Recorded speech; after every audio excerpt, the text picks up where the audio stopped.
So bigla na lang ako pinahinto na ganun. And I heard na pati si Presidente was not aware. Yun ang sinasabi sa akin eh. O, sino na naman yan? Sino nagsabi sa iyo niyan? Di ba? Paano mabibigla? Eh, yung sinabi natin mismo dun, na under review yung role, galing sa Kapangulo. Maglalakas ako ng loob sabihin yan para may mag-utos lang sa akin na iba? Minsan, di ba? Investigador dapat ang dating talaga. Para hindi nagkakamali ng info. Hindi galing lang sa mga vloggers or chismis. Masisira ka niyan. Sino nagsabi sa iyo? Diba? Sino nagsabi sa iyo na hindi yun yung salita ng, ni Pangulo? Eh ako karap mo mismo yung Pangulo nung sinabi yun. Diba? Oh. Hindi mo pa nga nakakaharap ang Pangulo para sabihin mong hindi siya nagsabi sa akin yan. Gulat din daw siya.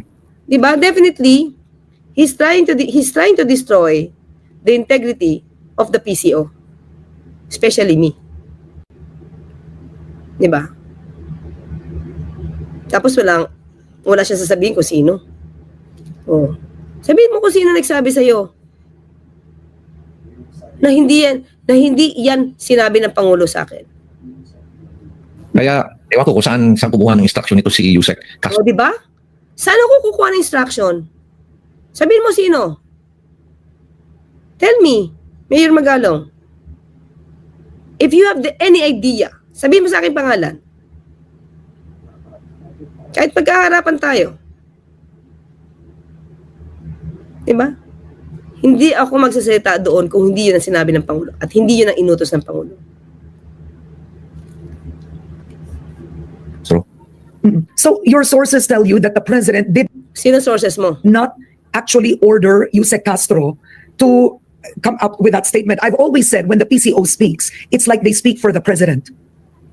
Yes, oo. Pero ewan ko kasi Pero ewan ko. Wala ka palang alam eh. Tapos you're telling that? On air? it's very unlike. Diba? Mga kliyente na may words niya.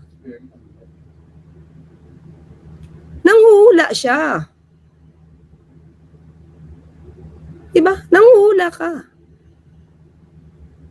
Tapos maninira ka ng isang institusyon para lang maiangat sarili mo? So wala kang alam. Diba?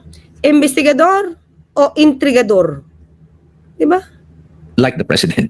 Kumbaga hindi ganun ang personalidad niya. Siya talaga sasabihan ka niya. Ganun kabait yung ating presidente. Pero for O hindi ka nga nasabihan ko anong, hindi mo nga nakausap. Ang huli mong kausap pala sa Baguio ka eh. some reason, hindi ko alam kung anong nangyari. Kaya nagulat din talaga ako. Hanggang ngayon, nag-iisip pala pala-isipan pa rin. Tignan nyo mga kaklir, wala siyang alam, nagtataka siya, pala-isipan pala sa kanya, pero ang dami niya sinasabi na puro intriga. Diba? Puro intriga. Sa akin. Okay, now, Okay na? Hanggat wala siya sinasabing pangalan, alam kong wala siya masasabing pangalan mga kaklir dahil yun ay malaking kasinungalingan on his part. Diba?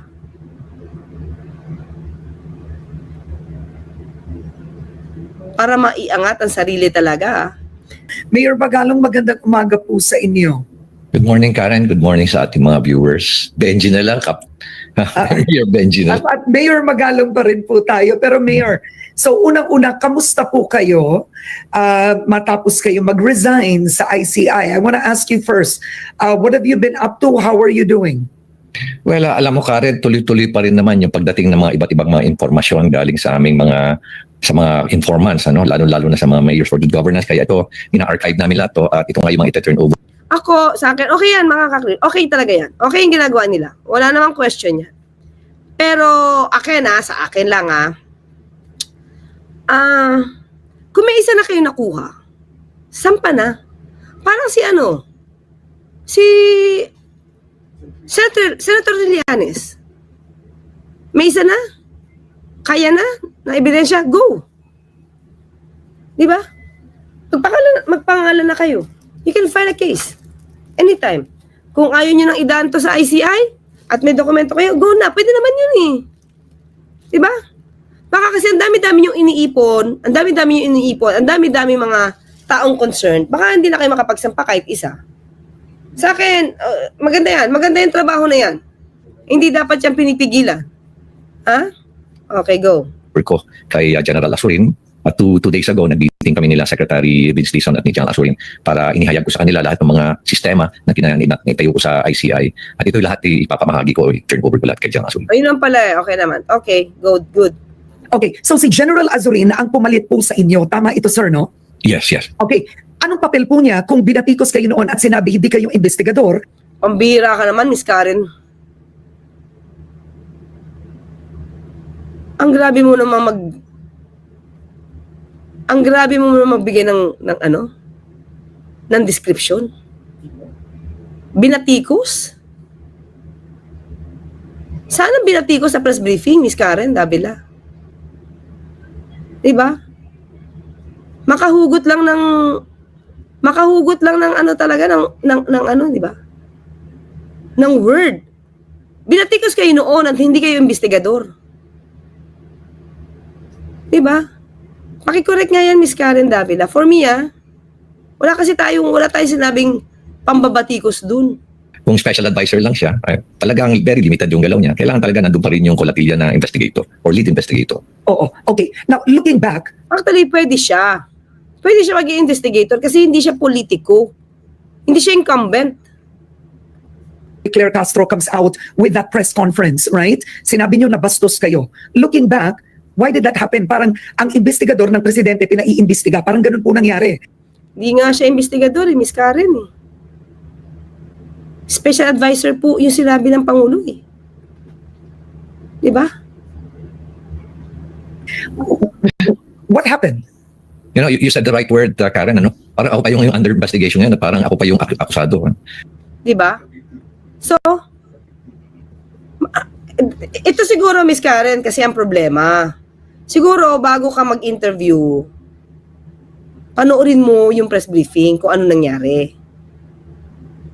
Diba? Alamin mo, para alam mo kung ano yung specific word na gagamitin mo. Diba? Kung pinanood mo yan, definitely walang pambabatikos doon. Ang nakalagay din doon, sinasabi natin, ipapa-review regarding sa pagdalawang role. Diba? Ito nga yung mga taong putting a person onto a pedestal. Na parang wala nang mali. At tulad yan, re-reviewin lang yung role Anong pag-aakusa dun? Na parang akusado ka na. Diba? Unang-una, nalito talaga ako na-confuse talaga ako kung ano talaga yung plano nila. Plano nila. Sinong nila? Diba? Dapat tinanong mo yung Miss Karen. Sinong nila? Pwede naman nila akong kausapin Kung ano yung... Pinag-uusapan lang role. Bakit ang sakit ba agad? Role lang tatanungin Hindi ba pwede mag-imbestiga ang Pangulo? Dapat limitado? Dapat sabihin sa iyo agad? Di ba? Hindi niya nga nakakausap yung Pangulo Ano sabi niya kay Sir Ted Filon? The last time na nakausap niya, nung nasa Baguio, nung pumunta at bumisita ang Pangulo sa Benguet. From that day, ano nangyari? Ba't hindi niya nakausap? Pero dinesignate siya as special advisor. Ano na? Anong papel niya? In particular, tinanong niya ba ang Pangulo? Humingi ba siya ng papel kung ano specific jobs? Yung job description niya kung tutuusin. Pinakita ko naman sa inyo mga kalari, di ba? Nag-presume lang siya na investigator siya. May kasalanan ba ako? May nagawa ba akong mali? O ipinatawag lang nila ako? At sinabi sana nila sa akin, ito yung framework mo, dito ka lang gagalaw, ito yung scope. Di ba? It's your obligation. It's your obligation to know hanggang saan ka.